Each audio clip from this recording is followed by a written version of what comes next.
Hello guys, gawa tayo ng homemade garlic with olive oil.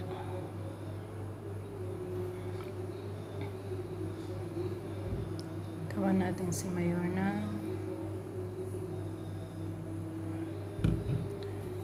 Magmarinate tayo ng garlic kasi kinakain niya tuwing umaga. So, ang gagawin natin is magbabad tayo ng garlic sa paminta at saka black pepper at saka laurel. So, gawin natin ito ngayon. Let's see it.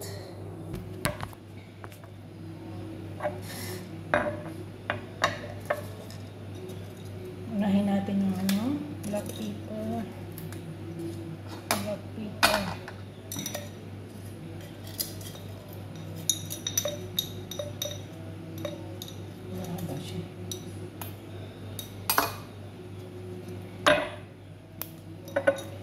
Natin black pepper. Sunod natin yung ating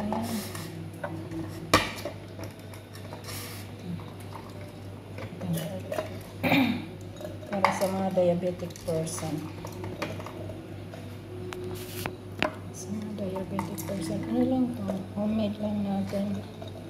Kasi kinakain nga niya. Tuwing umaga. Bago siya mag-breakfast. Kinakain niya to. So, gawin natin siya. And then, babad natin sa olive oil. Sana magkasya yung olive ko. Yun, nagkasya.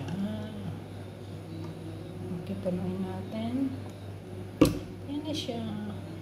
So, ano lang natin, ibabad lang natin.